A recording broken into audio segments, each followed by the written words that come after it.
বলছি কিছু বলবে?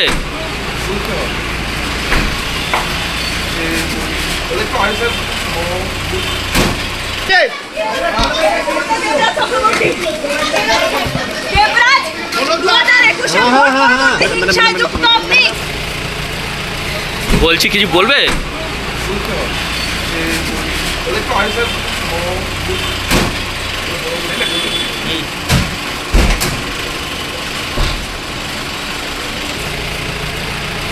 বলছি কিছু বলবে?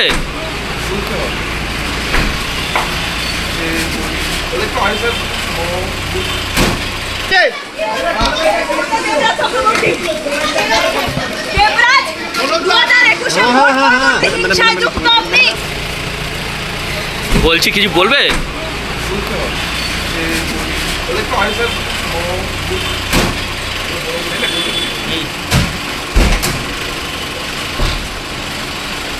প্রসেনজিতের আত্মা আজকে শান্তি পাবে। প্রসেনজিতের আত্মা আজ শান্তি পাবে। কাকিমা, অনিমা কাকিমা শান্তি পাবে।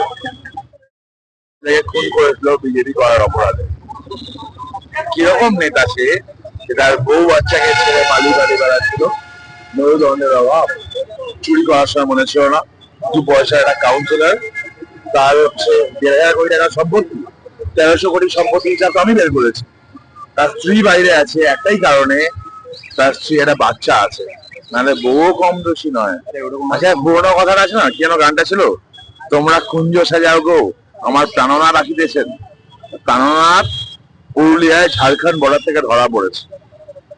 80 নাম্বার চেঞ্জ করেছে, ফোন বন্ধ করে রেখেছিল, বাড়ির সাথে যোগাযোগ করছে না। কিরকম বাবা আছে, তার বাচ্চার খোঁজ পর্যন্ত নেয় না। এটাকে নেতা?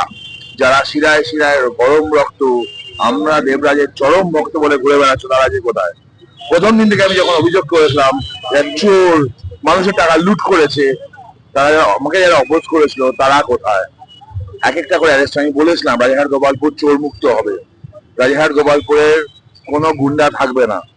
যদি গুন্ডা কেউ হয় এখানকার, মানে ভগবান যদি কেউ হয় জনগণ, জনগণের ওপর কেউ থাকবে না। আমার সেই কথা আজও একই আছে, পুরনো কোনো গুন্ডা থাকবে না, নতুন কোনো গুন্ডার জন্ম হবে না। এসটিএফ এবং পুলিশের যৌথ উদ্যোগে পুরুলিয়ার বর্ডার থেকে গ্রেপ্তার বিধাননগরের প্রাক্তন কাউন্সিলর দেবরাজ চক্রবর্তী। তার বিরুদ্ধে 22 তারিখ অর্থাৎ 22শে মে বাগুইআটি থানায় অভিজিৎ সাহা, কেষ্টপুরের বাসিন্দা অভিজিৎ সাহা একটি কমপ্লেন করে দেবরাজ চক্রবর্তী এবং তৎকালীন কাউন্সিলর 9 নম্বর ওয়ার্ডের বিধাননগরের মনীষ, তার বিরুদ্ধে। এই দুজনের বিরুদ্ধে অভিযোগ করে তোলা নেওয়ার। দেবরাজের বিরুদ্ধে অভিযোগ ছিল 30 লক্ষ টাকা এবং মনীষের বিরুদ্ধে অভিযোগ ছিল 5 লক্ষ টাকা। এদের দুজনের বিরুদ্ধে এই অভিযোগ এবং বাগুইআটি থানায় কমপ্লেন, এবং তারপর বহুদিন কেটে যায় এবং তারপর পুলিশ এই তদন্ত শুরু করে এবং তদন্ত শুরু করার পর কিন্তু ইতিমধ্যেই দেবরাজ চক্রবর্তীকে গ্রেপ্তার করেছে। দেবরাজ চক্রবর্তীকে একাধিক তার বিরুদ্ধে অভিযোগ রয়েছে, অর্থাৎ তোলার নেওয়ার অভিযোগ রয়েছে।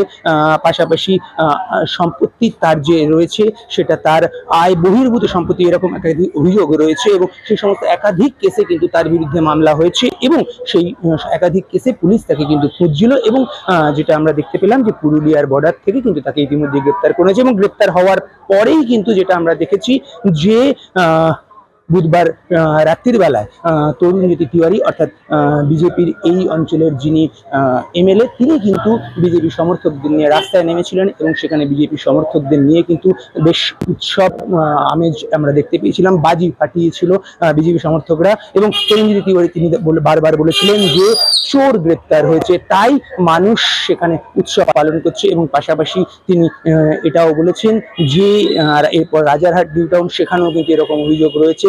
অর্থাৎ এই যে গ্রেপ্তার, এই গ্রেপ্তারে একদিকে তরুণীতি তিওয়ারি, তিনি কিন্তু তার নাম অর্থাৎ এই ইলেকশনে তার নাম অ্যানাউন্স হওয়ার পর থেকেই কিন্তু তিনি বারবারই এই একই কথা বলেছিলেন যে এই দেবরাজ চক্রবর্তী তিনি চোর এবং তার বিরুদ্ধে ব্যবস্থা নেওয়া হবে, এবং ঠিক সেই রকমটাই ব্যবস্থা নেওয়া হলো। এবং দেখা গেল যে পুলিশ তাকে কিন্তু গ্রেপ্তার করেছে। এতদিন ধরে পুলিশ তাকে খুঁজছিল এবং অবশেষে পুলিশ তাকে গ্রেপ্তার করেছে এবং আজ তাকে কোর্টে তোলা হবে। এবং নিয়ে আমরা যেটা সূত্র মারফত জানতে পারছি যে তাকে কিন্তু পুলিশ নিজেদের হেফাজতে নেবে এবং নিয়ে পুলিশ কিন্তু এই জিজ্ঞাসাবাদ করবে। এবং আপাতত যেটা বিষয় যে 22শে মে যে অভিযোগ হয়েছিল এক প্রমোটার তার ব্যবসার ক্ষেত্রে যে কেষ্টপুরের বাসিন্দা যে অভিযোগ করেছিল, সেই অভিযোগের প্রেক্ষিতেই কিন্তু মূলত গ্রেপ্তার করা হয়েছে দেবরাজ চক্রবর্তী। এবং এই একই কেসে কিন্তু নাম রয়েছে বিধাননগরের আরেক প্রাক্তন কাউন্সিলর মনীষের, এবং তাকেও কিন্তু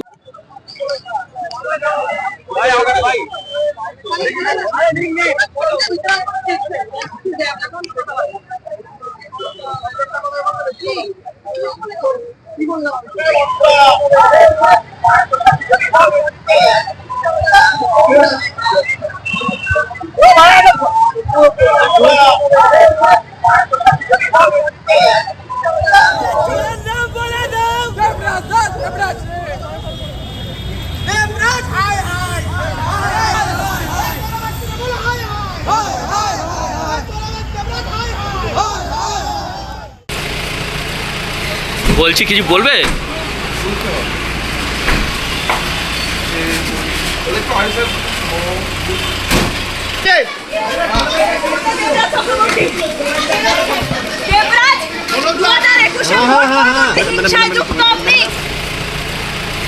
বলছি কিছু বলবে?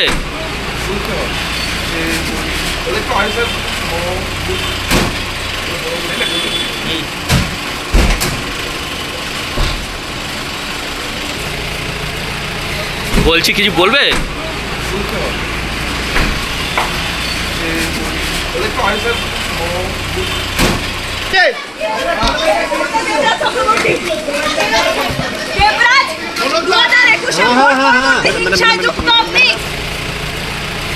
বলছি কিছু বলবে?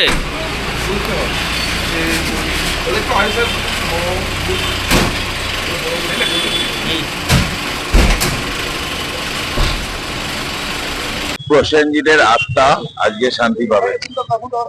প্রসেনজিতের আত্মা আজকে শান্তি পাবে। কাকিমা, অনিমা কাকিমা শান্তি পাবে। খুন করেছিল বিজেপি করার অপরাধে। কিরকম নেতা সে, তার বউ বাচ্চাকে ছেড়ে পালিয়ে বেড়াচ্ছিল। মেরুদণ্ডের অভাব, চুরি করার সময় মনে ছিল না। 2 পয়সার একটা কাউন্সিলর, তার হচ্ছে 1,500 কোটি টাকার সম্পত্তি, 1300 কোটি সম্পত্তি হিসাব আমি বের করেছি। তার স্ত্রী বাইরে আছে একটাই কারণে,